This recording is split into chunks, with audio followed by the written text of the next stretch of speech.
याचा मी काशी न बाहुभार सरो माझा काळ तुझी या चिंतने काया वाचा मने इच्छितसे पांडुरंगा करू प्रथम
नमन चरण सरोजम सांद्रनीलाम्बुदाभम् जगननिहित पानि मंडनं मंडनानं तरुण तुलसीमाला कंदरं कंजनेत्रं सदैदवलहासं विठ्ठलं चिन्तयामि महागभीर नीरपूर पापधूत भूतलं वनत्समस्त पातकारी दारितापदाचलम् जगल्लये महाभये मृकुण्डशूनो हरमेदे त्वदीयपादपङ्कजं नमामि देवि नर्मदे गतं तदैव मे भयं त्वदम्बुवीक्षितं यदा मृकुण्डशूनुशौनकासुरारिसेवितं सदा पुनर्भवाप्ति जन्म भवाप्ति दुःखकरमदे त्वदीयपादपङ्कजं नमामि देवि नमो ज्ञानेश्वरा निवृत्ति उदारा सोपनदेवा मुक्ताबाई नमो त्रिभुवन पावनी आद्यैत्रयी जननी देवाची संपाद्य ज्ञानं च विधाय भक्तिं विलोकितो येन समाधिराज वैराग्यवन्तं सुविचारयुक्तं नमामि जोगं शिरसा गुरुन्तं जयांची किलिया स्मरण होय सकळ विद्यांचे अधिकरण तेची बंधू श्री चरण श्री गुरूंचे ते नमस्कारुणी आता मस्तक हे पायावरी या वारकरी संतांच्या देहतवा हे प्रारब्धा अधीन याचा मी काशीन बाहुभार सरो माझा काळ तुझी या चिंतने काया वाचा म्हणे इच्छितसे प्रस्तुत प्रसंगी प्राप्तस्थळी चिंतना करता घेतलेला अभंग हा महाराष्ट्राचे भूषण देहूचे महासाधू विश्वगुरु जगतवंद जगश्रेष्ठ श्रीमंत संत श्रेष्ठ श्री तुकाराम महाराजांचा भगवंताकडे प्रार्थना करणारा सदाचार चरणाचा गोड असा अभंग चिंतना करता घेतला. विठ्ठल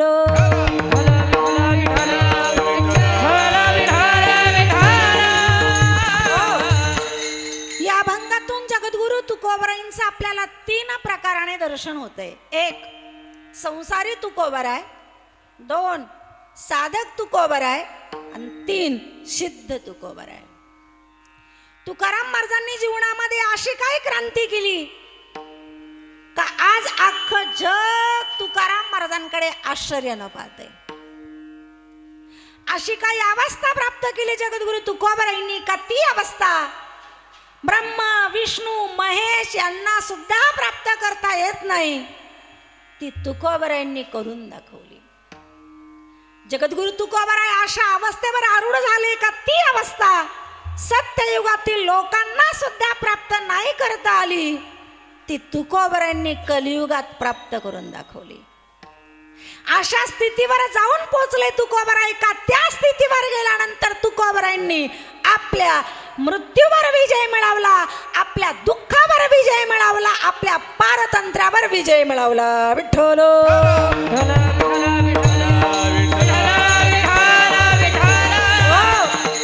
मृत्यूवर विजय मिळवला, हो. दुःखावर विजय मिळवला तुकोबरायांनी, हो. अहो पण मग मृत्यूवर विजय मिळवण्याकरता दुःखावर विजय मिळवण्याकरता तुकोबरायांनी साधना काय केली, उपाय काय केला, पर्याय काय केला? तुकाराम महाराजांची साधना काही जगापेक्षा आगळी वेगळी नाहीये. तुकाराम महाराजांच्या अगोदरच्या संत महात्म्यांनी जी साधना केली तीच साधना तुकोबरायांनी केली. आज तुम्ही आम्ही सगळेजण जी साधना करतोय, कीर्तन आहे, प्रवचन आहे, हरिपाठ आहे, दिंडे आहे, नामचिंतन आहे, हीच साधना तुकोबरायांनी केली. नवे नवे तुकोबरायांनीच केलेली साधना आपण करतोय. मग प्रश्न असा आहे, तुकोबरायांच्या अगोदरच्या संत महात्म्यांनी हीच साधना केली, तुकाराम महाराजांनी पण हीच साधना केली आणि गेल्या कित्येक वर्षापासून तुम्ही आम्ही पण हीच साधना करतोय. मग प्रश्न असा आहे, हीच साधना करून जर तुकोबरायांना मृत्यूवर विजय मिळवता आलाय, आम्ही पण एवढ्या वर्षापासून हेच करतोय, आमचा मृत्यू तर जाऊ द्या पण आम्हाला आमच्या दुःखावर तरी आजपर्यंत विजय मिळवता आलाय का? विठ्ठल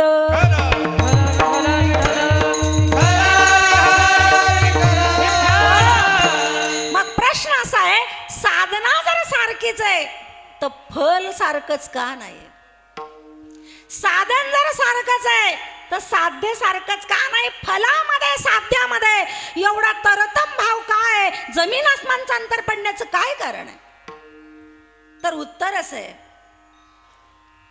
तुकाराम महाराज साधना करत असताना तुकाराम महाराजांच्या अंतकरणातले विचार,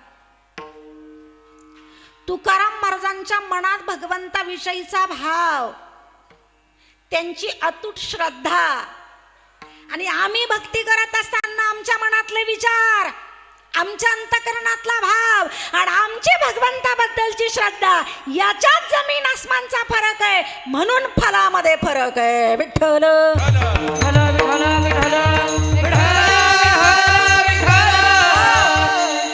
बघा ना, तुकोबरायांची साधना आणि आपली साधना आपण जर तुलना केली ना महाराजांच्या साधनेत आणि आपल्या, तर मला असं वाटतं आपलीच पात्रता आपल्याला कळेल, आपलीच जागा आपल्याला कळेल. मी थोडी हिम्मत करून पुढचं वाक्य वापरते, आपलीच लायकी आपल्याला कळेल. जर तुकोबरायांची साधना ना आपली साधना तुलना केली तर बघा तुकोबरायांचं जीवन कसं आहे. 8 पिढीपासून वडलो पारजित घरात पांडुरंगाचं मंदिर आहे. पहाटे उठलं की इंद्रायणीचं स्नान आहे थंड पाण्याने. कोणत्या ऋतूत? फक्त उन्हाळ्यात का? 12 महिने. आमची थंड पाण्याची आंघोळ फक्त उन्हाळ्यात. इथूनच सुरुवात करा तुलनेची. इंद्रायणीचं स्नान रोज भगवती इंद्रायणीमध्ये स्नान करता जावं. स्नान झालं, पांडुरंगाला स्नान घालावं, मग काकडा आहे, हरिपाठ आहे, आरत्या आहे, वाराचे अभंग आहे, आंधळा पांगळा सगळंच आहे, रोजचा नियम आहे, पूजा पाठ आहे. मग ते सगळं झालं का तुकोबराय चिंतन करायचे. आपला काय नियम आहे रोज? आपला नियम मला असं वाटतं आपल्या पण वारकऱ्यांचा काकडा बहुतेक वारीतच. एरवी काकड्याची ना आपली फारकतच आहे. आणि हरिपाठाचं म्हणाल तर पुढे पाठतं मागे सपाट. म्हणजे जर कीर्तनकारांनी उत्तरार्धापासून सुरुवात केली तर पूर्वार्ध लवकर आठवत नाही. आमची तरा विठ्ठल विठ्ठल विठ्ठल विठ्ठल. करा तुलना तुकोबरांची ना आपली. हा सगळा पूजापाठ झाला की तुकाराम महाराजांचा दुकानदारीचा व्यवसाय. मग दुकानात येऊन बसावं, तिथे आलं का विठ्ठल विठ्ठल चालू. एक तुकोबरांच्या जीवनातली गुह्य गोष्ट सांगू का? तुकाराम महाराजांच्या शरीराचे व्यवसाय बदलले. शेती, दुकान, मिरच्या, मीठ विकणं, लोकांच्या मळ्यात काम करणं. शरीराचा व्यवसाय बदलला, शरीराचा धंदा बदलला तुकोबरांचा, पण वाणीचा धंदा कधीच नाही. दिन रजनी हाची धंदा, दिन रजनी हाची धंदा, दिन रजनी हाची धंदा, दिन रजनी हाची धंदा. गोविंदाचे बवाले, गोविंदाचे बवाले, दिन रजनी हाची धंदा, दिन रजनी हाची धंदा. गोविंदाचे बवाले, गोविंदाचे बवाले, हे दिन रजनी हाची धंदा, दिन रजनी हाची धंदा.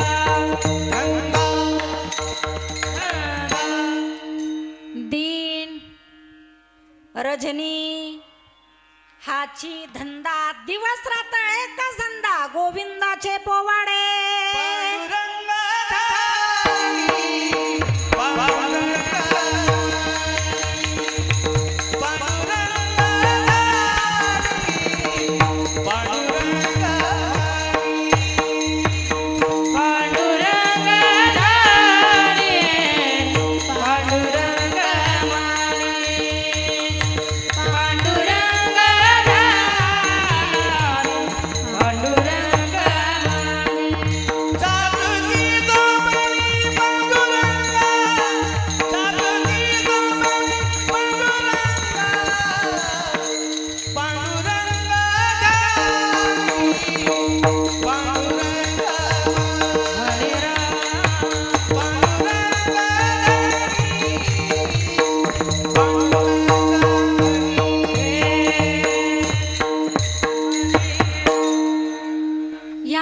झाल्या जागृती, स्वप्न, सुषुप्ती, तुर्या, उन्मनी. आपला धंदा धंदा धंदा वाणीचा विठ्ठल. अखंड भगवंताचं नामचिंतन. दुकानात येऊन बसले तरी तोंडाचा पट्टा चालूच, विठ्ठल विठ्ठल विठ्ठल. आता दुकानाचा व्यवसाय असल्या कारणानं मग गिऱ्हाईक येणारच. महाराज साबुदाणा द्या, शेंगदाणे द्या, जाडं मीठ द्या, साबणी द्या, निरमा पावडर द्या. शेंगदाणे बांधायचे लोकांना द्यायचे, साबुदाणा बांधायचा लोकांना द्यायचा. आणि त्या विठ्ठल भजनामध्ये लोकांकडून पैसे घ्यायचं ध्यानच नाही. आता फुकट मिळाल्यावर लोक गर्दी नाही करतील तर काय करतील मग? हे थाप गर्दी तुकोबरांच्या दुकानामध्ये घडलं. असं लोकांच्या गर्दीमुळे तुकाराम महाराजांना भजनात व्यत्यय येऊ लागला. करा ना तुलना. त्यांना गर्दी असली तर भजन जमत नव्हतं. आणि आपलं आधीच आलो तारीख आहे पण मग गर्दी होईल का? लोक येतील का? इथून सुरुवात करा तुलना. दुर्दैव आहे, कुठंच तुलनेत बसत नाही आपण, तरी विमान न्यायला यावं ही अपेक्षा आहे आपल्याला. विठ्ठल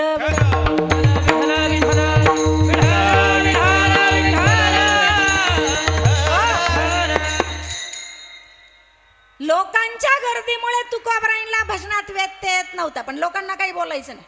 कशाला लोकांना काही बोलायचं? दुसऱ्या दिवशी अजून भल्या पाटे उठावं, सगळं चिंतन करावं.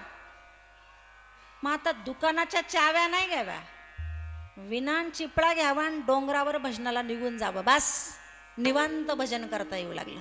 तिथं काहीच अर्थ नव्हतं. पण घडलं असं, भजनाच्या नादामध्ये जेवणाचा विसर पडला. माऊल्यांनो, आमची जिजामाऊली म्हणजे महान पतिव्रता बाई आहे. जिजाबाई सारखी बाईच नाही. तुम्ही म्हणाल आम्ही काय बाया नाही का? नाही, आहे ना. तिच्यात आणि आमच्यात काय फरक आहे? फरक असा आहे, जिजामाऊलींचं तुकाराम महाराजांवर फार प्रेम होतं. मग आमचं नाही का? आहे. पण जिजामाऊली फक्त प्रेम नव्हत्या करत. जिजामाऊली तुकाराम महाराजांना देव मानत होत्या. देव काही विशेष आहे ना. तुकाराम महाराज ज्याचं भजन करत होते त्याला ही शिव्या देत होती. काळ्यान विठ्यान रानकीच्यान माझा संसार मोडला, नवरा नादाला लावला, त्याला शिव्या देत होती. आणि त्याचं भजन करणाऱ्या तुकोबरांना देव मानत होती. विठ्ठल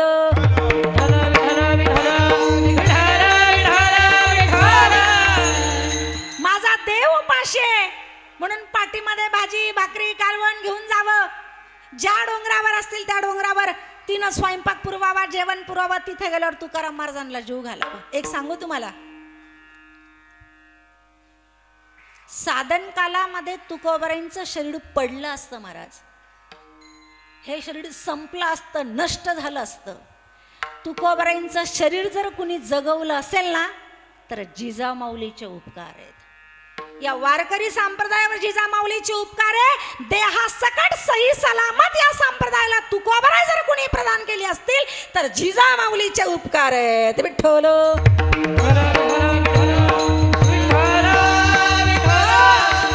जेवून आलो तुकोबरायला. रोज हेच बरं, एक डोंगर नाही ना, रोज डोंगर बदलायचा, जागा बदलायची.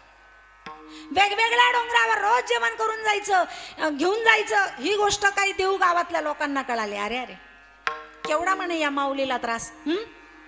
तुकाराम महाराज जातात एका रस्त्याला निघून भजनाला, पण बाईला केवढा आवरावं लागतं. काय दोष आहे तिचा? मग तिला बोलण्यापेक्षा आपण जरा तुकाराम महाराजांना समजून सांगू. म्हणून गावातले 2-4 प्रतिष्ठित डोंगरावर जिथं तुकाराम महाराज होते तिथं चिंतन करत होते. तुकाराम महाराज नेहमी डोंगरावर जाऊन चिंतन करायचे. का बरं? खरं सांगू, चिंतन करणाऱ्या माणसांना, चिंतनशील माणसाला लोकांतापेक्षा एकांत आवडतो. मी नाही म्हणत, तुकोबराय म्हणतात. तुका म्हणे आम्हा एकांताचा माझा ब्रह्मे ब्रह्म रसासे उचला, ब्रह्मे ब्रह्म रसासे उचला.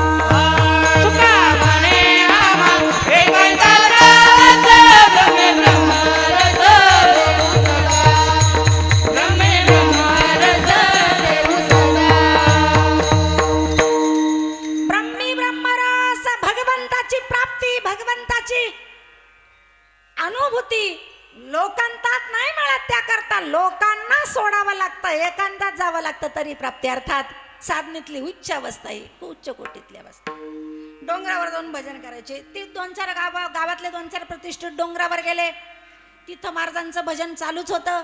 ते लोक गेले, महाराजांचा नमस्कार केला आणि ते लोक तुकोबरांशी बोलू लागले. तुकाराम बाबा, तुम्ही इथे येऊन भजन करता, चांगली गोष्ट आहे, पण महाराज तुम्ही संन्यासी नाही ना, ब्रह्मचारी नाही ना, तुम्हाला बायको आहे, पोरं आहे, त्यांच्याकडे काही बरं जाऊ द्या, काही पाहू नका त्यांच्याकडे, तुमच्या अजून ते काही उपाशी नाही राहणार.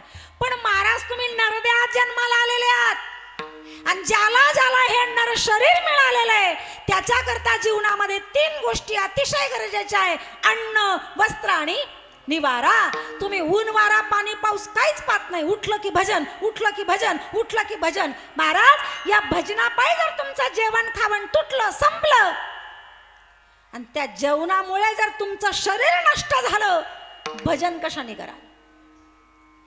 भगवत प्राप्ती करण्याकरता तुमच्याकडे काय साधन राहणार आहे? शरीरानेच तुम्हाला देव प्राप्त होणार आहे. म्हणून आमची एकच विनंती तुम्हाला, तुम्ही भजन करा, पण भजनातला थोडासा वेळ या देहाकरता काढून ठेवा, शरीराकरता काढून ठेवा. तुम्ही तुमच्या भजनातला वेळ थोडा देहाकरता काढा, एवढंच आमचं म्हणणं आहे. बाकी आम्हाला तुम्हाला काही म्हणायचं नाही. आता तुकाराम महाराजांना लोकांशी बोलायचंच नव्हतं म्हणून तर गाव सोडलं होतं. आणि हे लोक तिथंही आले बोलायला. तुकाराम महाराज त्या लोकांशी काही बोलले नाही, तिथून उठले. डोंगरावर मंदिर होतं, मंदिरात गेले, पांडुरंगाच्या समोर उभे राहिली, त्या लोकांकडे पाठ केली आणि तुकोबाराय देवाकडे तोंड करून देवाशी बोलू लागले. देवा, या लोकांचं म्हणणं आहे भजनातला थोडासा वेळ देहा करता काढ. कशाला कशाला काढू? अरे देह जर माझा नाहीच आहे, तो जर प्रारब्धाच्या हातात आहे, तर मी माझ्या भजनातला वेळ याच्या करता का खर्च करू? उत्तर बंगाचं पहिलं चरण.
अधीन याचा मी काशी न वाहू भार. सांग ना देवा, भजनातला वेळ शरीरा करता देहा करता का काढून ठेवावा, का खर्च करावा? शरीर आपलं नाहीये, माझं नाहीये, ते प्रारब्धाच्या हातात आहे. खरे शरीर आपलं नाही.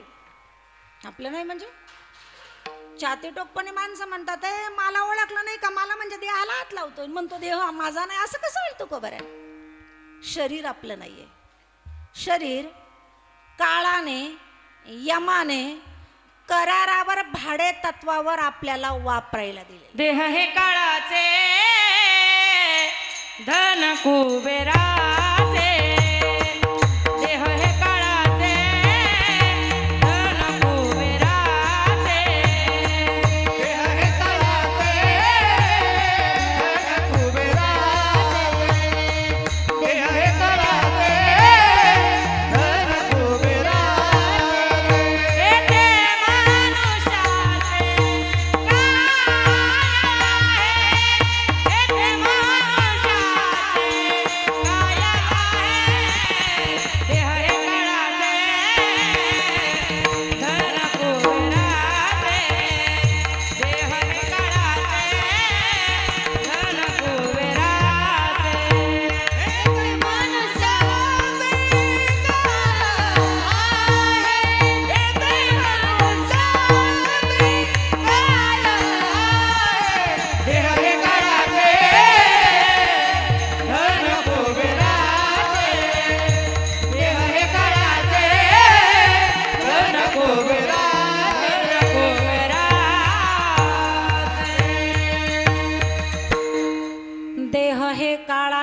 शरीर काळाचे यमाचे आपल्याला त्यानं उसनं दिलेले देह तव पाचाचा आणीला उसना शेखी ज्याचा त्याला देणे असे द्यावा लागणार आहे आपल्याला करारावर मिळालेले आपल्याला म्हणजे बघा शरीराचा मालक आहे काळ आणि शरीराचा सगळा मेंटेनन्स पाहतोय प्रारब्ध म्हणजे याचा मालक पण वेगळा आहे आणि याचा कारभारी पण वेगळा आहे आपला संबंध कुठेच नाही तरी मधीच लुडबुड आहे आपले याचा मालक पण वेगळा आहे आणि याचा कारभारी पण वेगळा आहे मग माझा संबंधच जर नाहीये देवा तर मी माझा वेळ याच्या करता का खर्च करू काही विचार आहे तुकोबरायांचे महाराजांना देहा करता वेळ द्यायचाच नाहीये सगळा वेळ देवा करताय आणि आपला आपला आपला तुम्ही काही बोलत नाही म्हणजे बहुतेक तुमचा सगळ्यांचा वेळ देवा करताचा असेल मी माझं बोलते आपल्या सगळ्यांचा वेळ कशा करताय देहा करताच देवा करता द्यायला वेळच नाहीये पण तरी सुद्धा वैकुंठाला जावं ही अपेक्षा आहे आम्हाला विठ्ठल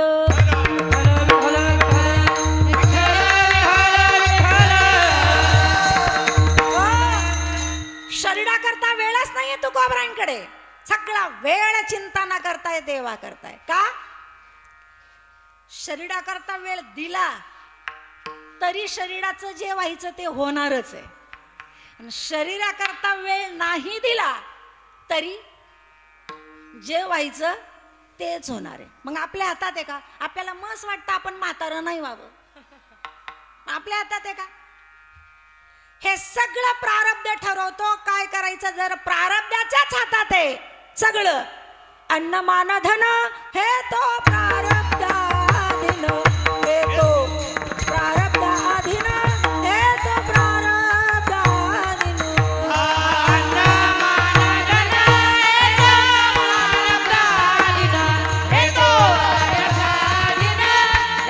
प्रारब्धाधीन अन्न मान धन हे तो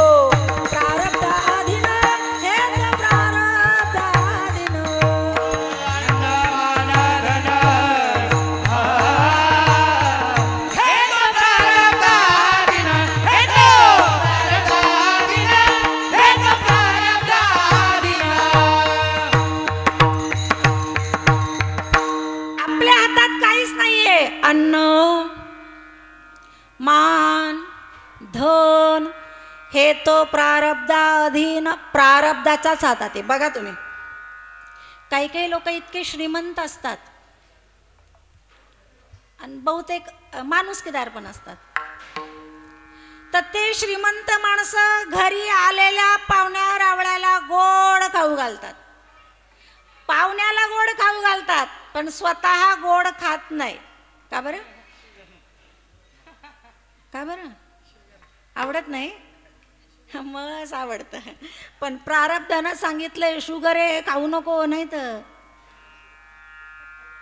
म्हणजे कमवलेलं आपण आहे आपल्या समोर शिजून तयार आहे आपल्याच घरातले तरी आपल्याला खायची परवानगी नाही का बरं आपण तर मालक आहे का नाही खाऊ शकत प्रारब्धाच्या हातात आहे अन्न मानापानाचा पण तसाच आहे बरं का प्रारब्धाच्या हातात आहे ओ ताईसाहेब काही काही लोकांनी इतका अभ्यास केलेला इतका अभ्यास त्यांचा एक एक शब्द म्हणजे मोती आहे मोती एवढा अभ्यास केला रात्रंदिवस पण समाज मान्यता नाही प्रारब्ध आणि काही काही महाभागाशय हरिपाठ पण पाठ नाही पण लोकांनी डोक्यावर घेतलं आपल्या काही पोटात नाही दुखत जावं घेऊ बिचारे काय अर्थ लावणार याला प्रारब्ध जे मानापानाचं प्रारब्धच आहे अन्नाचं पण प्रारब्धच आहे धनाचं सुद्धा मग जरा सगळंच प्रारब्धाच्या हातात आहे देवा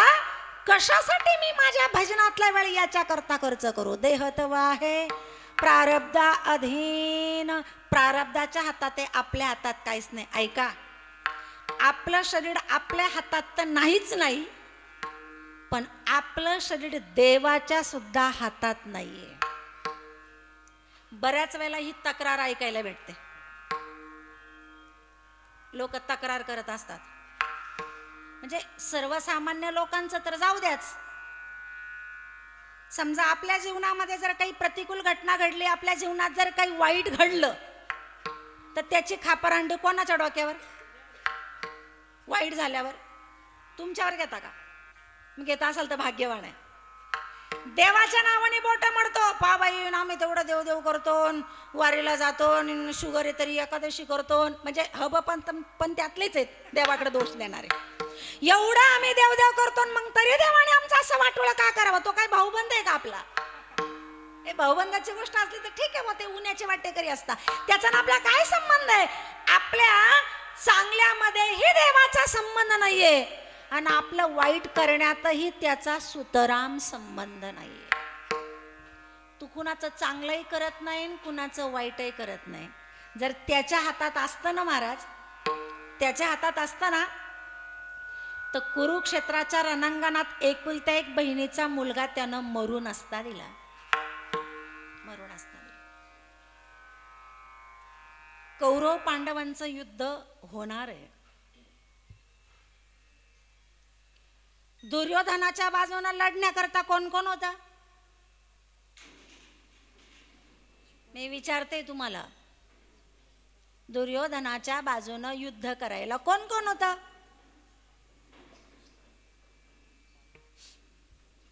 करा ना थोडी मदत. सगळाच लोड माझ्यावर देत आहे. भगवद्गीता बोलते, भीष्म द्रोण तटा जयद्रथ जला गांधार नीलोत्पला शल्यग्राहवती कृपेण वहनी कर्णेन वेलाकुला अश्वत्थाम विकर्ण घोर मकरा दुर्योधनावर्तिनी सोत्तीर्णा खलु पांडवैरन नदी कैवर्तक केशव. कृपाचार्य, द्रोणाचार्य, शल्य, कर्ण, विकर्ण, अश्वत्थामा, शकुनी, 2 चिरंजीव आणि एक बाबा इच्छामरणी भीष्माचार्य. कोणाकडून? कौरवांकडून. आणि पांडवांकडून कोण आहे? कैवर्तक केशव, त्यांचा कैवारी केशव आहे. आणि युद्ध सुरू झालेले. सगळ्यांची काय अडचण होती कोण जाणे, सगळ्यांना खटकत होते ते अर्जुन. अर्जुनाच युद्धातून बाजूला काढला पाहिजे, पण अर्जुनाबरोबर केशव आहे, त्याला हरवणं कठीण आहे. म्हणून द्रोणाचार्यांच्या सांगण्यावरून दुर्योधनानं एक योजना आखली. अर्जुनाला पकडायच्या नादी नका लागू, त्यापेक्षा असा काहीतरी सापळा रचा का पांडव त्याच्यात अडकले पाहिजे. म्हणून द्रोणाचार्यांच्या सांगण्यावरून चक्रव्यूह रचला. तुम्ही ऐकताय, लक्ष आहे माझ्याकडे? बर, मग एका प्रश्नाचं उत्तर द्या. कौरवांनी चक्रव्यूह रचला कोणा करता?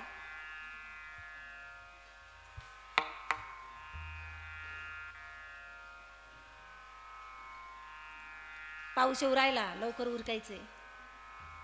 कोणा करता?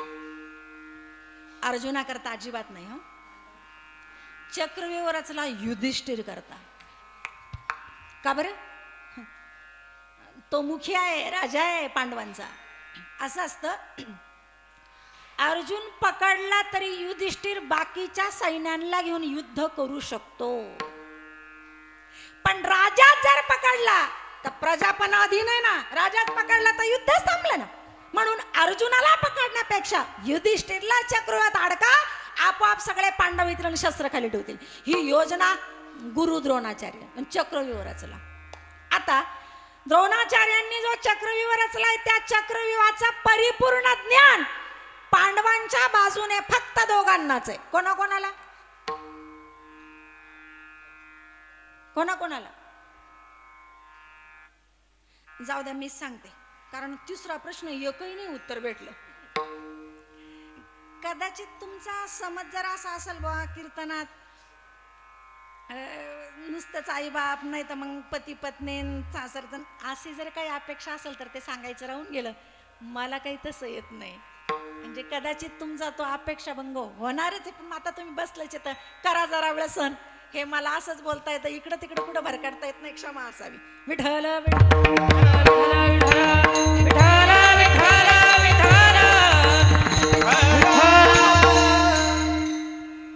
चक्रव्यूहाचं परिपूर्ण ज्ञान पांडवांच्या बाजूने फक्त दोघांनाच आहे. एक अर्जुन आणि एक भगवान श्रीकृष्ण.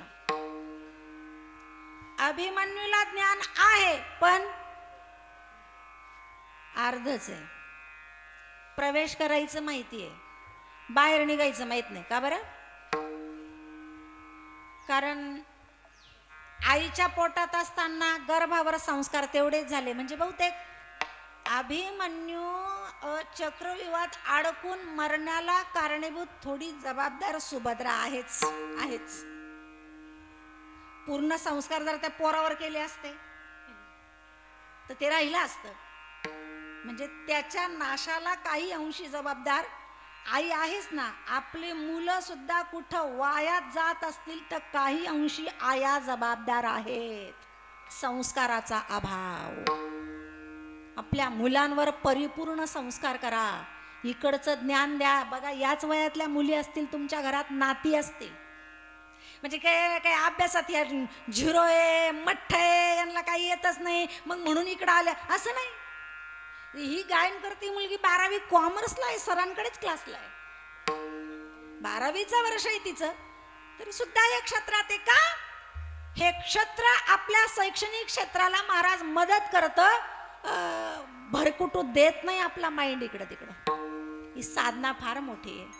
बघा जरा, हा आदर्श घेण्यासारखा आहे. शालेय शिक्षण तर आपल्या मुलांना द्याच द्या, पण बहुतेक मराठी मीडियम राहिलं तर बरं आहे. टाका इंग्रजीत, मला काही खर्च करायचा नाही तुमच्या पोरांच्या शाळेचा, तुमच्याच खिशाला कात्री लागणार आहे. पण त्या इंग्रजी शाळेमुळे होतं काय माहिती का, सर्वसामान्य कुटुंबातलं पोरग राहतं, ते जातं इंग्लिश मीडियमला. आता सरळ सरळ साधा शब्द आहे, बूट बूट बूट, पायातले बूट. तर ते बूट नाही म्हणत ते पोरग.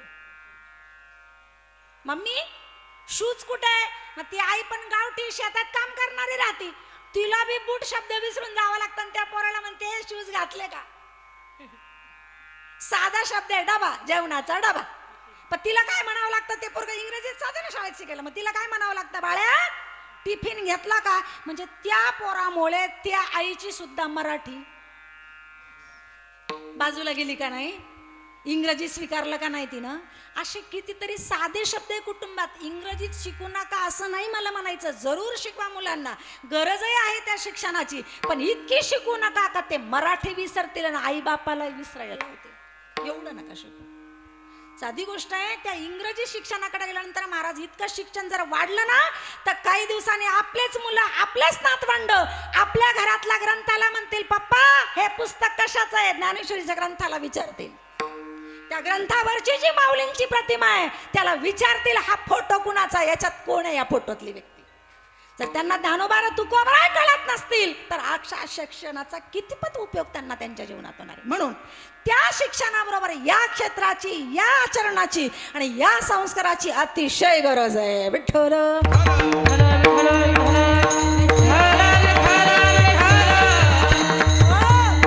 ज्ञानोबा तुकोबा होतील का नाही मला माहित नाही, पण त्यांनी दाखवलेल्या मार्गावर जर एखादा मार्ग या मुलांचा चुकला तर हा मार्ग त्यांना दाखवेल का हा चुकीचा मार्ग, इकडे जायचं नाही आपल्याला, आपण वारकरी क्षेत्रात काम करतोय. इतका सुंदर मार्ग आहे हा, राजमार्ग आहे. मोडून या वाटा सूक्ष्म दुस्तर केला राज्यमार्ग चालायचा. हा राज्यमार्ग आमच्या साधू संतांनी दाखवलेला. असो, संस्काराची गरज आहे. सुभद्रेच्या उदरात असताना अभिमन्यूवर झालेले अर्धवट संस्कार, त्यामुळं अभिमन्यूला मारावं लागलं. आणि तो अभिमन्यू जेव्हा रणांगणात रक्ताच्या थरावळ्यात पडला ना मावल्यांना, त्याची आई सुभद्रा गुराढोरासारखी रडत होती. किती वर्षाचा होता माहिती का अभिमन्यू? रणांगणात वीरगतीला प्राप्त झाला तेव्हा किती वर्षाचा होता माहिती? 22 वर्ष 18 दिवसाचा. त्याची पत्नी उत्तरा गर्भवती होती. त्या अवस्थेमध्ये त्याची आई रणांगणात ढसाढसा रडते. तिला माहित होत जगाचा मालक जरी असला भगवान कृष्ण, पण माझ्या भावाच्या रूपात आलेला आहे.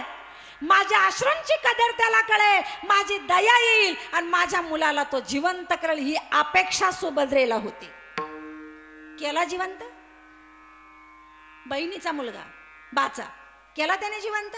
बरं त्याला जिवंत करता येत नाही का? ही ताकद नाही का त्याच्यामध्ये? त्यानं आधी हा एक प्रयोग करून पाहिलेला आहे.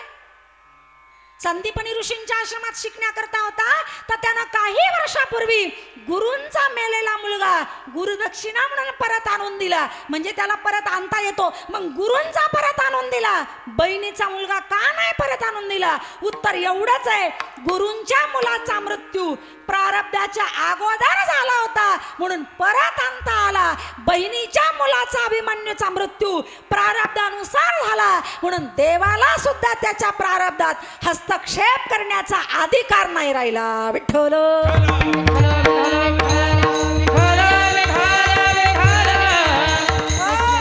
मग सांग ना देवा, मोठ्या मोठ्यांची उदाहरणं जर माझ्या पुढे, सगळं जरा प्रारब्धावर अवलंबून आहे, मग याचा मी काशीन वाहू भार. मग मी या शरीराचा भार माझ्या डोक्यावर का घेऊ? या शरीराची जबाबदारी मी का घेऊ? या शरीराचं जे व्हायचं ते प्रारब्धानं ठरवलेलंच आहे. मग मी माझा वेळ याच्याकरता खर्च करणार नाही. मग तू का बरं आहे? तुम्ही तुमच्या आयुष्यातला वेळ जर देहाकरता खर्च करणार नाहीये, तर खर्च करणार तरी कुठे? अभंगाचं दुसरं चरण. सर्व माझा काळ तुझी या चिंताने, सर्व माझा काळ तुझी या चिंताने, सर्व माझा काळ तुझी या चिंताने, सर्व माझा काळ तुझी या चिंताने, सर्व माझा काळ तुझी या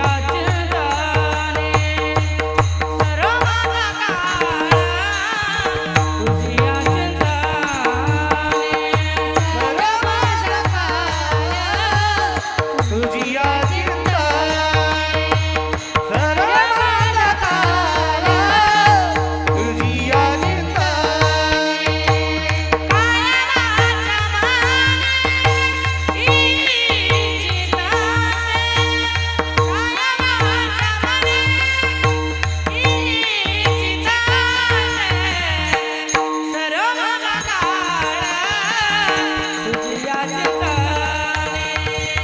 माझा काळ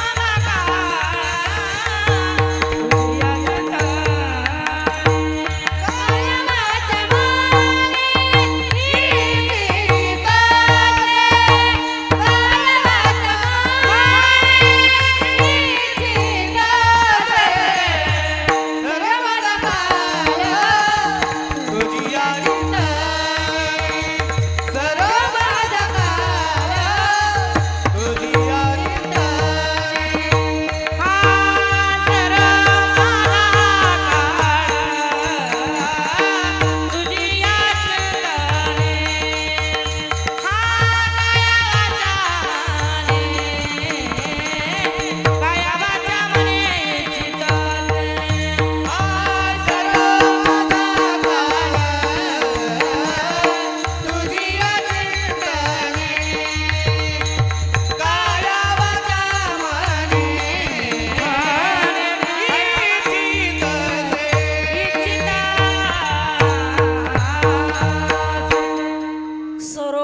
काळ तुझिया चिंतणे, काया वाचा म्हणे इच्छितसे. मी माझा वेळ, मी माझा काळ शरीराकरता खर्च न करता भगवत चिंतनात खर्च करणार आहे. का बरं? कारण भगवत नामचिंतन एवढीच एक शिदोरी अशी आहे का ती आपल्याला सोबत नेता येते. करा हरिभक्ती, परलोकी येईल कामा, सोडविल यमा पासोनिया. आपल्याकडे व्यक्तीला मृत्यू आला गरुड पुराण सांगतंय, व्यक्तीला मृत्यू आला, जिथं मृत्यू येतो आत्मा 3 दिवस तिथेच राहतो.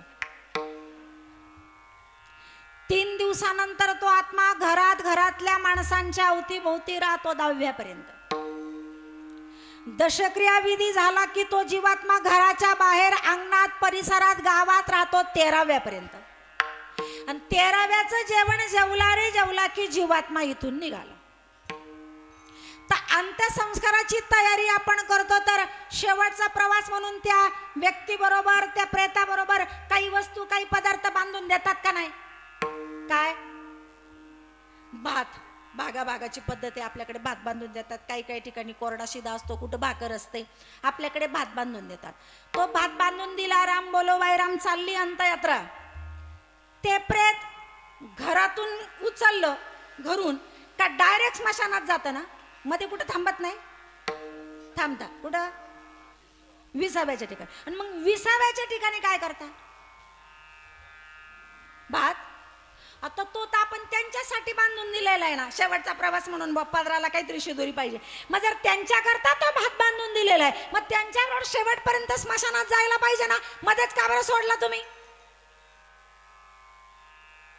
आता काय माहिती, मागच्यांनी सोडला, मग आम्ही बी सोडला.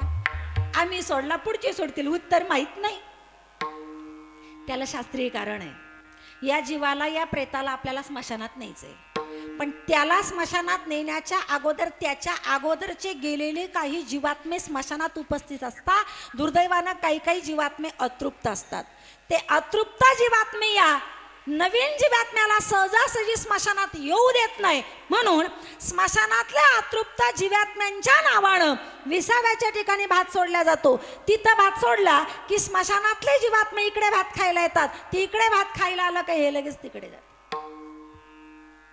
म्हणजे सोबत दिलेला भात पण सोडून घेतात, कमरेचा करगुटा पण तोडून घेतात. मग ते राणीहार, चप्पल जातो का?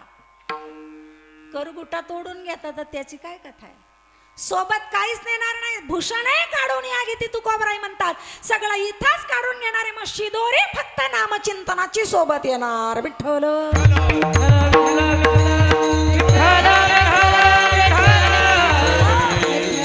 काय करते ही नामचिंतनाची शिदोरी?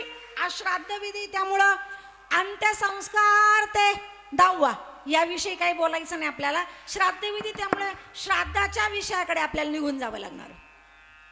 13व्याचं जेवण जेवला की जीवात्मा इथून निघाला.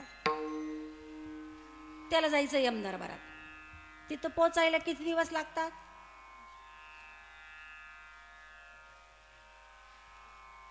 आता काय माहिती, गेल्याशिवाय काय कळणार किती दिवस लागतात. म्हणजे काय, आधी मरून पाहावं लागेल, मग कळेल किती दिवस लागतात. शास्त्र आहे ना, मरून पाहिजे काय गरज आपल्याला. गरुड पुराण सांगताय 13वा झाला जीवात्मा इथून निघाला की त्याला यमदरबारात पोहोचण्याकरता 12 महिने लागतात, 1 वर्ष लागतं. 13व्याचं जेवण करून निघाला जीवात्मा. आपल्याला सगळ्यांना एकाच रस्त्याने जायचंय. लक्षपूर्वक ऐका प्रवास कसा आहे. प्रवासात पहिल्यांदाच एक भुयार लागतं. भुयारात अडचण आहे, अंधार आहे, चालता येत नाही. भुयार पुण्याशिवाय पार होत नाही. पण पुण्य स्वतःचं नाही लागत, गेलेल्या व्यक्तीचं स्वतःचं नाही लागत, त्यांच्या कुटुंबाचं लागतं. पती गेले असेल तर पत्नीचं, पत्नी गेले असेल तर पतीचं, दोघंही नसतील तर मग त्यांच्या मुलांचं, मुलींचं, सुनांचं, नातवंडांचं पुण्य लागतं. म्हणून मी नेहमी विनंती करत असते, आपल्या कुटुंबातली व्यक्ती गेली ना, ती गेले त्या दिवसापासून पुढे 12 दिवस रोज कीर्तन ठेवा. नाही शक्य रोज भजन ठेवा. ते पण नाही शक्य प्रवचन ठेवा. ते पण नाही शक्य 12 दिवस एखादा ग्रंथ वाचा. ते पण नाही जमलं मग 12 दिवस भगवद्गीतेचा 15वा अध्याय घ्या. तो पण नाही जमला 12 दिवस रोज नाथबाबांचा, माऊली दानोबरायांचा हरिपाठ घ्या. ते पण नाही जर जमलं तर मग नुसतंच रामकृष्ण हरी रामकृष्ण हरी रामकृष्ण हरी असा जप करा. का बरं करा? हो, तिथं बसलेल्या बाया 12 दिवस नुसत्याच बसत्या, काही काम नाही राहत त्यांना, नुसते चहा प्यात्या आणि गप्पा करत्या. अहो, कधीतरी त्या माऊलीने तुम्हाला चहा पाजलेला असतो, लुगडं घेतलेलं असतं, रात्रभर तुमच्या घरी मुक्कामी ठेवलेलं असतं, तिचे उपकार आहेत का नाही? मग त्या व्यक्ती करता आपण हे सगळं करावं. आणि 13व्याच्या दिवशी गुरुजी आले, पूजा झाली का संकल्पासह 12 दिवसाचं जमा झालेलं पुण्य गेलेल्या व्यक्तीच्या नावानं दान करावं. काय होईल? ते पुण्य त्या कुटुंबाला नाही मिळणार, त्या व्यक्तीच्या खात्यावर जमा केले जाईल आणि ते पुण्य त्या जीवात्म्याला भुयाराच्या अंधारात कंदील दाखवतं, प्रकाश दाखवतं, तर त्याचा भुयार पार होतो. भुयाराचा प्रवास संपला की पुढे एक दिव्य प्रकाश लागतो. दिव्य प्रकाशात जीवात्मा गेला का पृथ्वीचा आणि त्याचा संबंध संपला. आता त्याला त्याच्या मर्जीनं परत पृथ्वीवर नाही येता येत.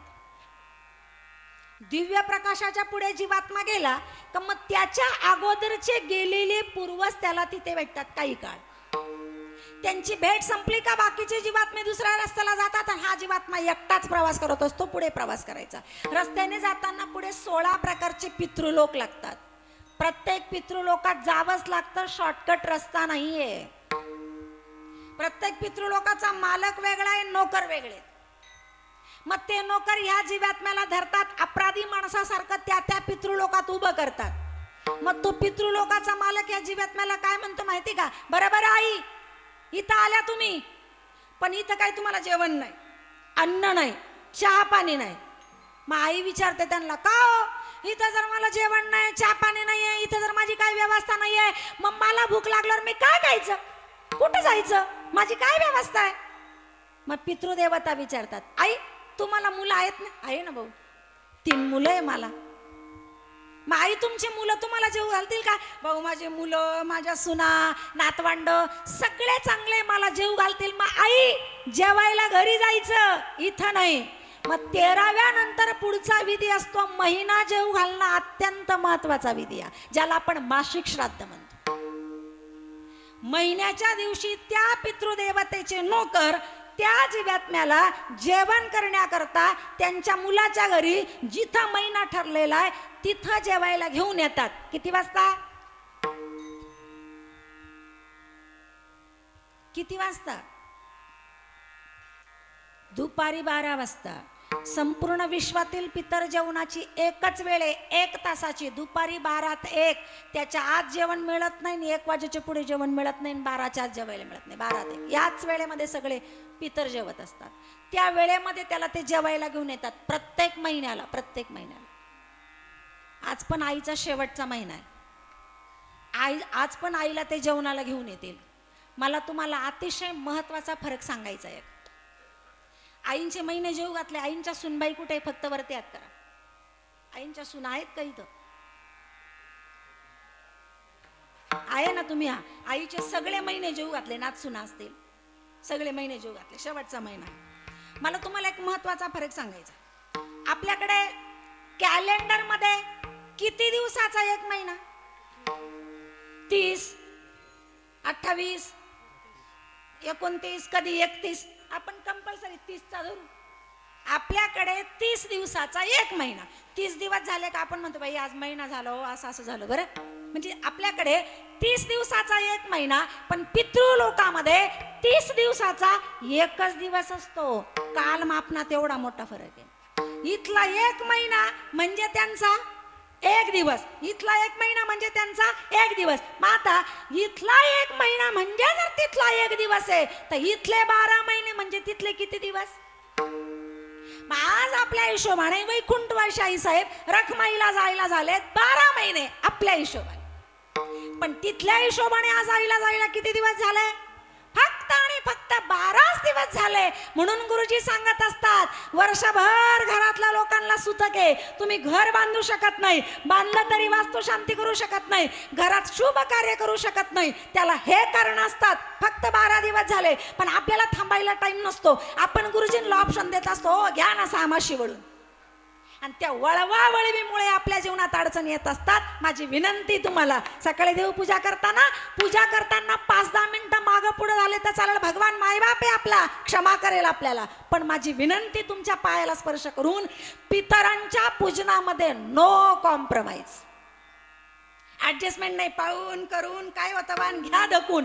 पितरांचे विधी शास्त्राने जसे सांगितले तसेच्या तसे केले तर ते पितर प्रसन्न होतात. विठ्ठल विठ्ठल विठ्ठल विठ्ठल विठ्ठल विठ्ठल विठ्ठल. शास्त्राने सांगितलेले सगळे कर्म सगळे विधी पितरांना जसेच्या तसे केले तर आपले पितर प्रसन्न होतात आणि आपल्याला आशीर्वाद देतात. कल्याण इच्छिती सदा त्याचे कल्याण इच्छिती. सदा त्याचे कल्याण इच्छिती. सदा त्याचे कल्याण इच्छिती. तुका म्हणे पितृ आशीर्वाद देती. तुका म्हणे पितृ आशीर्वाद देती. तुका म्हणे पितृ आशीर्वाद देती. तुका म्हणे पितृ आशीर्वाद देती. कल्याण इच्छिती सदा त्याचे कल्याण इच्छिती. सदा त्याचे कल्याण इच्छिती. सदा त्याचे कल्याण इच्छिती. तुका म्हणे पितृ आशीर्वाद देती, कल्याण इच्छिती सदा त्यांचे. तुमचं कल्याण हो असे आपले पितर आपल्याला आशीर्वाद देतात सगळे विधी शास्त्रानुसार केले तर. आणि जर पाहून करून काय होतं आणि केलंच पाहिजे का. पितरांच्या बाबतीमध्ये काटकसर जर केली, मागं पुढं जर केलं, बहुतेक वेळेला असं चित्र बघायला मिळतं. म्हणजे तुमच्याकडून नाही बिचारे, तुम्ही भोळे महादेव आहे, काही बोलते नाही, चांगले आहे बिचारे. पण बायालाही शहाण्या राहत्या, म्हणजे इथल्या नसते, असतील बी तो काय माहिती आपल्याला. बाया काय म्हणता माहिती का, बाई आमचे सासरे वारले आणि 3 जण भाऊ आहेत आम्ही. मग आमच्या म्हाताऱ्याची पित्र राहतं बाई, पण ते पित्र घालायचा अधिकार ना मोठ्या मुलाला नाही तर लहान्या मुलाला. बाई आम्ही मधले, आम्हाला अधिकार नाही. कोणता ग्रंथ वाचता तुम्ही? कोण सांगितलं तुम्हाला असं? का बरं ते आई बापाने जन्म फक्त मोठ्याला आणि लहान्यालाच दिलाय, मधला काय आबाळातून आलाय? ज्या आईनं पायावर चोळून मुळून आंघोळ त्या मोठ्याला आणि लहानाला घातली, मधल्याला काही शेजारची घातलीत का? ज्या बापाचं बोट धरून आपण लहानचं मोठं झालं त्याचाच बोट त्या मधल्यानं पण धरलेला ना. मग हा भेदभाव का? आणि जर तसा असेल तर वैयक्तिक माझा निर्णय, तुमचं नाही माहिती मला, मी तुम्हाला नाही विचारत. मग मला असं वाटतं जर मधल्यांना जीव घालण्याचा अधिकारच नसेल ना, नका घालू. मग आई बापाच्या प्रॉपर्टी त्या मधल्याला अजिबात वाटा नका देऊ, मरू दे त्याला तसं. वाट्याला सगळे बरोबर. क्षमा मागते, मी इथलं उदाहरण देत नाही, कंपल्सरी बोलते मी जनरल. म्हणजे वाट्याला सगळ्या बरोबरीने उभे आणि मग पितरांना जीव घालायला का बरं असं? लहान्याचा आणि मोठ्याचा असं नाही. जर आपण आपल्या पूर्वजांना जीव नाही घातलं तर ते पितृदेवता आपल्या पूर्वजाला पितृलोकात राहू देत नाही, खाली ढकलून देतात. वंशी दुराचारी पुत्र झाला. वंशी दुराचारी पुत्र झाला. हे वंशी दुराचारी पुत्र झाला. वंशी दुराचारी पुत्र झाला.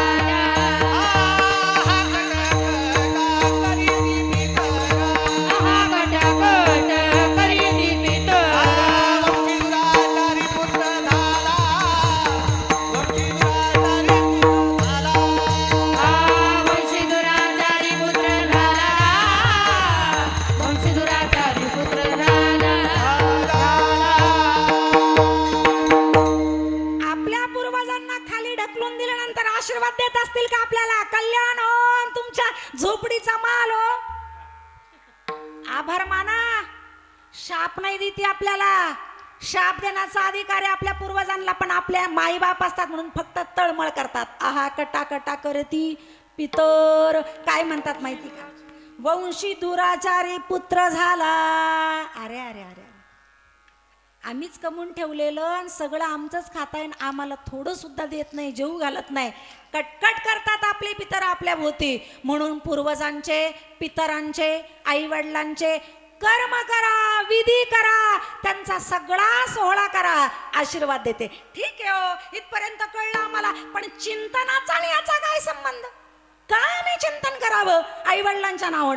शास्त्र सांगताय पंडूराजानं एवढे यज्ञ केले स्वर्गात जागा मिळावी, पण एक यज्ञाचं पुण्य कमी पडलं तर खुर्ची नरकात गेली. काय करावं, तळमळ करू लागले. पांडवांकडे नारदांच्या माध्यमातून निरोप गेला. पांडवांनी राजश्री नावाचा यज्ञ केला, त्याचा संकल्प वडिलांच्या नावानं सोडला, ते पुण्य वडिलांच्या खात्यावर जमा झालं आणि पंडूराजाला स्वर्गात जागा मिळाली. हरिनाम चिंतनानं आपल्या पूर्वजांना सद्गती मिळते. मी पुराव्याशिवाय बोलत नाही, हरिपाठातला अभंग आहे.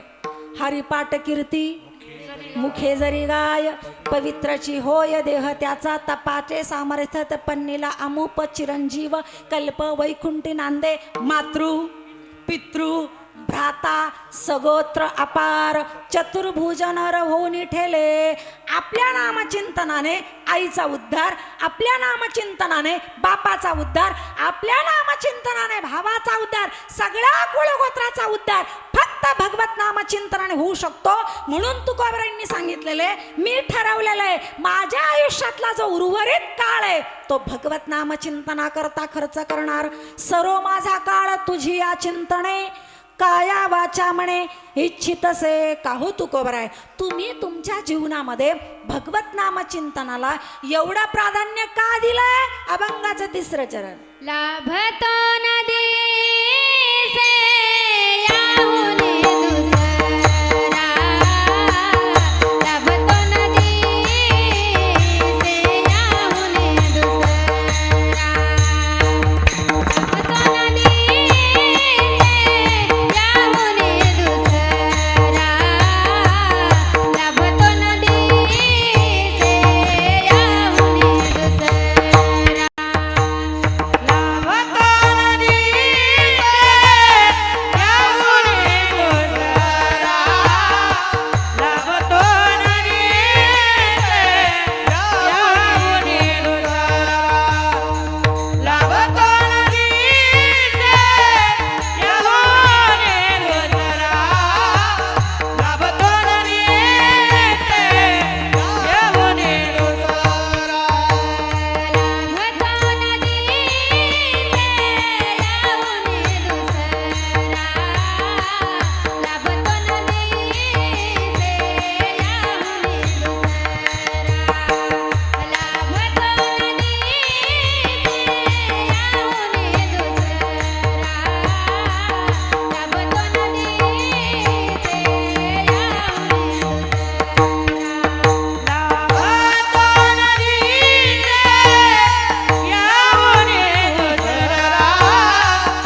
लाभ तो न दिसे या होणे दुसरा आणि कदा तारा येणे जन्मे. भगवत नामचिंतनाशिवाय दुसरा कोणताच लाभ मला या जीवनात दिसत नाही.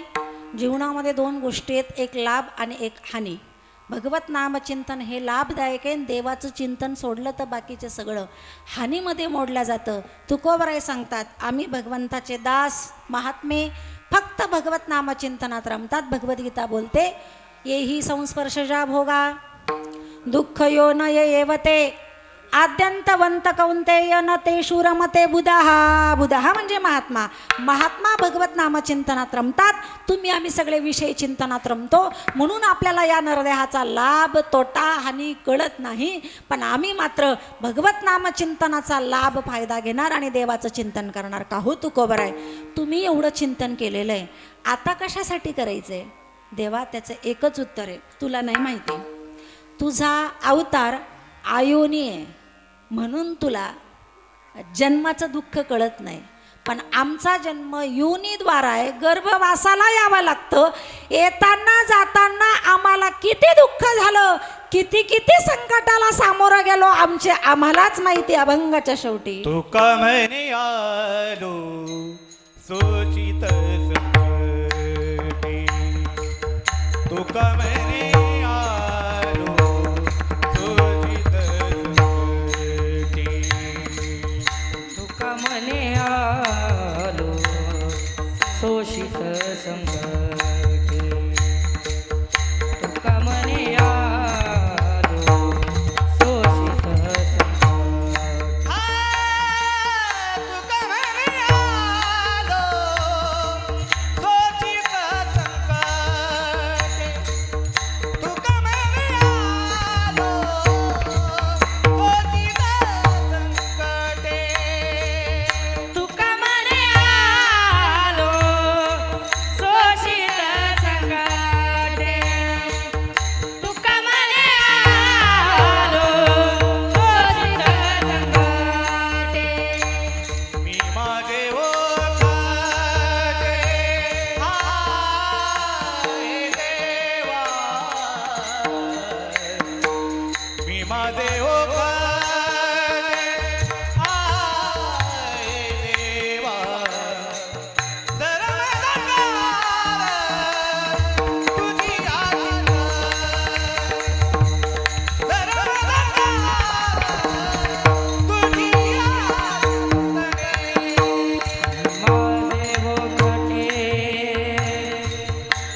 तवा हे प्रारब्ध अधीन याचा मी काशीन वाहुभार यथामत यथावकाश भंगाचं चिंतन माझ्या अल्पमतीने आपल्यासमोर मांडण्याचा प्रयत्न केला. योग्य असेल ते स्वीकारा, चुकले असेल ते माझ्या वाणीचा दोष समजून माझे मला परत करा. आज या ठिकाणी म्हसाळ परिवाराकडे या परिवाराची असणारी माऊली वैकुंठवासी पुण्यश्लोक आईसाहेब रखमाबाई तुकाराम म्हसाळ यांच्या प्रथम पुण्यस्मरणाच्या वर्षश्राद्धाच्या निमित्ताने आपण जमलो आहोत. या माऊलीला या कुटुंबातून जायला आज आपल्या हिशोबाने 12 महिने झाले. पितृलोकाच्या हिशोबाने आज तिला जाऊन 12 दिवस पूर्ण झाले. तिच्या जाण्यानं तिच्या परिवारावर येणारं मोठं दुःख हे शब्दात न मांडण्यासारखं आहे. तिच्या जाण्यानं तिच्या पाठीमागं तिचा परिवार आहे. विशेष रूपानं तिची 3 मुलं आहेत. निवृत्ती तुकाराम म्हसाळ, पुंडलिक तुकाराम म्हसाळ, सुदाम तुकाराम म्हसाळ. त्यांच्या 3 सूनबाई आहेत. आनंद वाटला पत्रिकेत सुनांचे नावं आहेत. बहुतेक पत्रिकांमध्ये मुलांचे, पुतण्यांचे, मुलींचे, पुतण्या, पुतणे यांचे नावं येतात. पण खऱ्या अर्थानं तर स्पष्ट बोलते मी, थोडी स्पष्ट बघता येईल. मी पण एक मुलगी आहे. मुलींचं काम फक्त आईबाप गेल्यानंतर लॉक झालाय. आईबाप गेल्यानंतर रडायला यायचं काम मुलींचं असतं. पण खऱ्या अर्थानं त्या मायबापाचा अर्थात त्या सासू सासऱ्यांच्या सेवा करण्याकरता खऱ्या अर्थानं मुली जर कोण असेल तर त्यांच्या सुना असतात. त्या सुना सेवा करतात, सगळं काढतात. हो, खाणं पिणं, त्यांचं अंगाची साफसफाई, टॉयलेटला नेणं, बाथरूमला सगळं सुना करतात. लोकांच्या लाज काज का करती नाही, नाकाला पदर लावून का करती नाही, पण करतात ना. म्हणून त्यांच्या नावाचा उल्लेख पत्रिकेत जरूर असावा. आनंद वाटला या सुनांनी. खूप मनोभावे या आईची केलेली सेवा असेल. अशा 3 सुनबाई आहेत. हौशाबाई निवृत्ती म्हसाळ, नंदाबाई पुंडलिक म्हसाळ, जयश्री सुदाम म्हसाळ आणि आईसाहेबांच्या एक कन्या, एक मुलगी आहे. सौभाग्यवती सोन्याबाई दामोदर गवारे, त्यांचे जावई आहेत दामोदर शिवराम गवारे. नातवंड आहेत, नातसुना आहेत, पंतू आहेत. खूप मोठा गोकुळासारखा भरलेला परिवार या माऊलीच्या पाठीमागे आहे. बस 3 मुलं, 3 सुना, एक मुलगी आणि जावई, अर्थात 3 मुलं आणि 1 मुलगी. 4 बहीण भावंड. मुलांची आई गेली.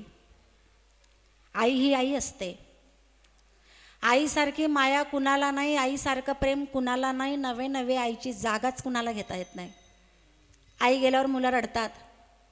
रडायला लागल्यावर गणोगत म्हणतात नका रडू, बाकीचं गणोगत काही तुम्हाला टाकून देणार आहे का? डोक्याला केस थोडं एवढं गणोगत आहे.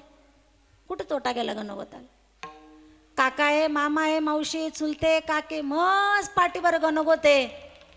पण त्यांना आईबाप नाही होता येणार. आई ही आईच असते. काय भूमिका असते आईची आपल्या जीवनामध्ये? निस्वार्थ आपल्यावर प्रेम करणारा या जगात एकच व्यक्तिमत्व आहे, ते म्हणजे फक्त आणि फक्त आपली आई. सांगा ना, आजपर्यंत कधी आई कुणाला म्हटली का असं मुलांना?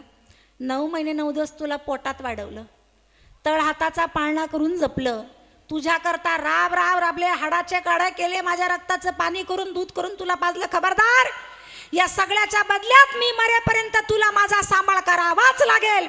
अशी काय आई आपल्याकडून करार करते? बॉन्ड लिहून घेते? वकिलाच्या समोर मुलाचे सही शिक्के घेते?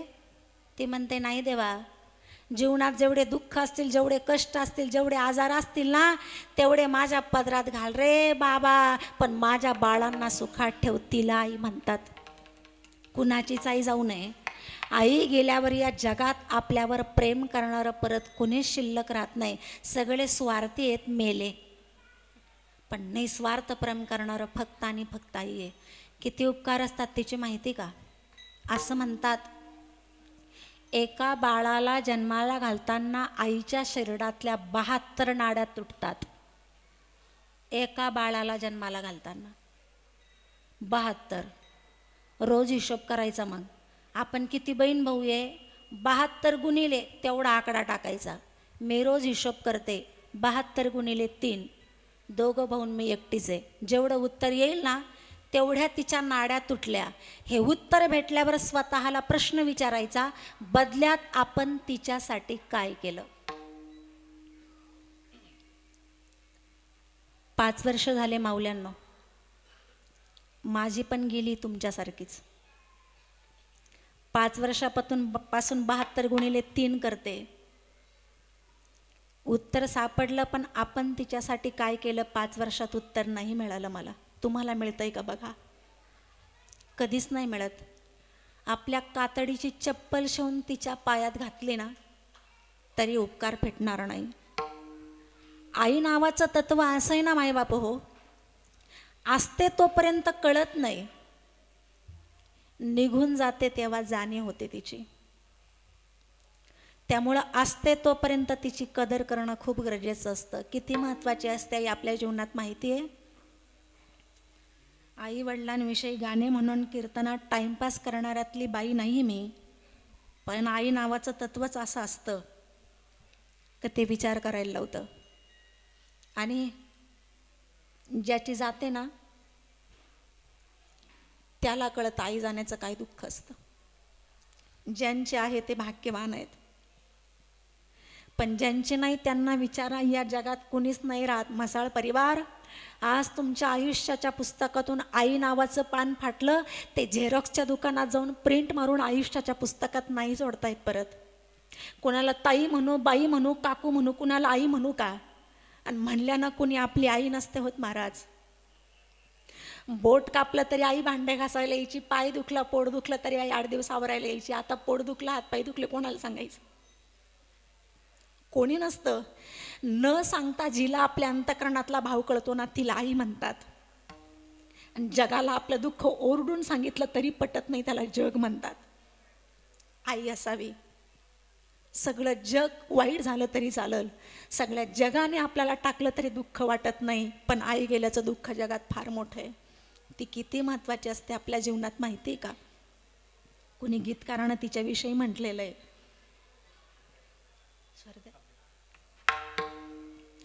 जीवनातल्या त्या तुझ्या सावलीची नका दुर्दशा करू माता माऊलीची. आई बाप गेल्यावर पडसी उन्हात, घडोघडी होय आठवण झुरसी मनात. माता माऊलीची ज्योत फुलाची नका दुर्दशा करू माता माऊलीची. दाग दागिन्यानी नटवू नको रे, जिवंत आहे तोवरी विसरू नको रे. स्वामी आई विना कुणी ना कुणाची नका दुर्दशा करू माता माऊली.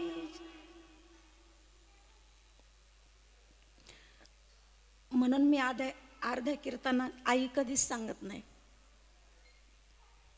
मला पुढे बोलता नाही येत, माझा आवाज नाही निघत, म्हणून कीर्तनाच्या शेवट आई सांगते. जेव्हा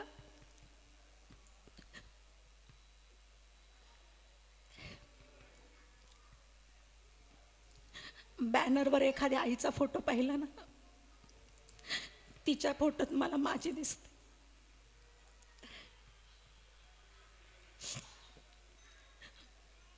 मुलींना विचार आई जाण्याचं दुःख काय असतं. विठ्ठल विठ्ठल विठ्ठल विठ्ठल विठ्ठल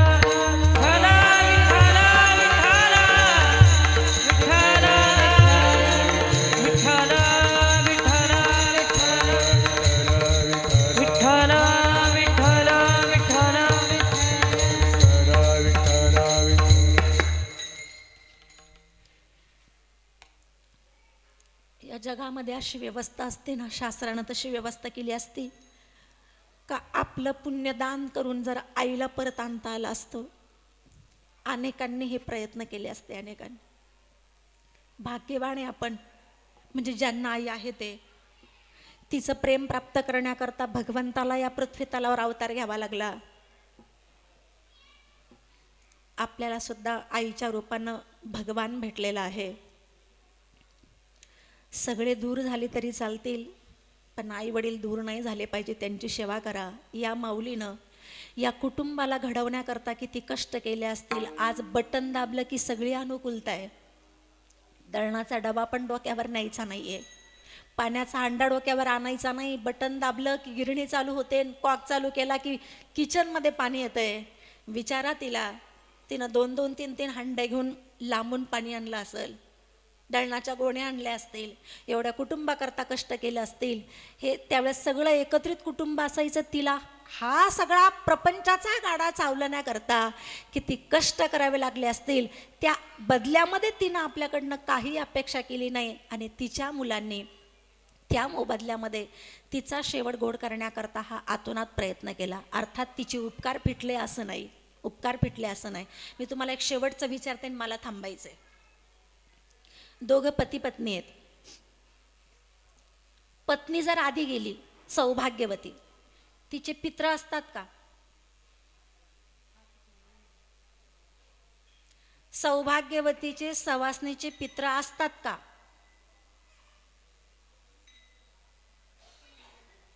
असतात का नाही? अहो असतात ना. आयो नो मी सवासणीबाईचे पित्रच आहे ना ते. तिचे पित्र असतात. तिच्यानंतर पती गेले, त्या माणसाचे पित्र असतात? असतात. पत्नीनंतरही त्यांचे पित्र असतात. उदाहरण उलट करा, आधी पती गेले, आता आईंचंच उदाहरण घ्या. आधी कोण गेले? बाबा गेले. बाबांचे पित्र आहेत का? बाबांचे पित्र आहेत का? या बाबांचे मसाळ बाबांचे पित्र आहेत ना? आहेत. आता आजीचे पित्र राहतील का? आजीचे पित्र राहतील का? पती नंतर जाणारी जी पत्नी असते, जी स्त्री असते, तिचे पित्र नसतात. शास्त्रातच नाही तर आपण तरी कसे घालणार? बर, मग तिचे पित्र नाही म्हणून तिचा काहीच विधी नाही करायचा. सौभाग्यवती गेली आहे, आई आहे म्हणून तिचे पित्र आहे. ही आई नाही, ही पण आईच आहे ना. पण तिचे शास्त्रात पित्र नाही. नसेल नसू द्या. मग अशा माऊलींकरता ज्यांनी हातोनात कुटुंबाकरता कष्ट उपसलेले, अशा माऊलींची कुटुंबाने दरवर्षी पुण्यतिथी करावी. आजचा दिवस दरवर्षी लक्षात ठेवावा. पाहुणे बोलवा नका बोलवू, मोठं कीर्तन ठेवा नका ठेवू, जेवणाळ मोठी ठेवा नका ठेवू, काही करू नका. त्या दिवशी तिचा फोटो खाली घ्या, सजावट करा, तिच्या आवडीचा स्वयंपाक बनवा, तिला नैवेद्य दाखवा, तिच्या वतीनं एक व्यक्ती जीव घाला, तिच्या नावानं त्या दिवशी काहीतरी दानधर्म करा. ती जिथे असेल ना तिथं तिचे जे प्रेत सखा असतात, म्हणजे जी व्यक्ती जाते तिच्याबरोबर जे पृथ्वी तलावरचे जेवढे जीवात्मे जातात ते सोबत प्रवास करत असतात आणि त्याला गरुड पुराणमध्ये प्रेत सखा शब्द आहे, म्हणजे मित्र असतात ते. तर तिच्या मित्र मैत्रिणींना काय सांगेल माहिती का? पाहिले का माझे पोरं एवढे वर्ष झाले पृथ्वी तल सोडून मी आलेली आहे, तरी माझी मुलं माझी पुण्यतिथी करतात, माझ्या नावानं दान धर्म करतात. ती जिथे असे तिथे हजारो हातांना आपल्या मुलांना आशीर्वाद देईल. म्हणून त्या माऊलीची पुण्यतिथी असावी. अशा या माऊलीच्या आज पुण्यस्मरणाच्या निमित्तानं तिच्या सद्गती करता तिच्या कुटुंबानं केलेला आतोनात प्रयत्न. मुळात आईचं नावही गोड आहे, रखमाई. धार्मिक होती आई, सगळ्यांना सांभाळणारी होती, जीव लावणारी होती, कष्टाळू अशी आई होती.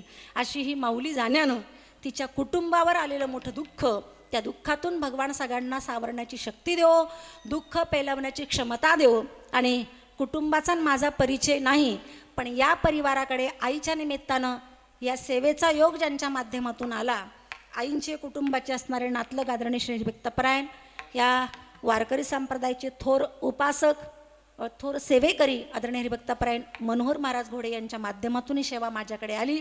निमित्तानं आईंची सेवा घडली, तुमच्या संत मायबापांचं दर्शन झालं. या सेवेच्या निमित्तानं गोड गायक वृंदांचं, वादकांची साथसंगत मिळाली. संपूर्ण पाठीमागे उभ्या असणाऱ्या टाळाची साथ करणाऱ्या मुंडेगावच्या ह्या सगळ्या कन्या, खूप गोड प्रकारची साथ त्यांनी मला दिली, त्यांचे आभार. गोड मृदंगाची साथ करणारे मृदंग अलंकार हरिभक्तपरायण गतीर महाराज, आपले पण आभार. गोड गायनाची साथ संगत करणारे महाराष्ट्रातील एक गायकीच्या क्षेत्रातले रत्न म्हटलं तरी चुकीचं ठरणार नाही हरिभक्तपरायण समाधानजी महाराज आहेत, त्यांचे आभार. हरिभक्तपरायण रुपालीताई गाईदनी आहेत, त्यांचे पण आभार. आणि गोड गायन करणारी आदित्यताई मुंडेगावकर, त्यांचे पण या ठिकाणी आभार. आमचा सगळ्यांचा आवाज आपल्यापर्यंत पोहोचवण्याचं काम साऊंडवाल्या दादांनी केलं, म्हणून त्यांचे पण आभार. पुन्हा पुन्हा हा सोहळा आपल्याला बघता यावा अशी चित्रीकरणाची व्यवस्था करणारे दादा, त्यांचे पण आभार. म्हणून झालेली सेवा भगवंताच्या चरणी समर्पित करून सेवेला पूर्णविराम. विठ्ठल जय जय विठ्ठल. विठ्ठल जय जय हा विठ्ठल जय जय विठ्ठल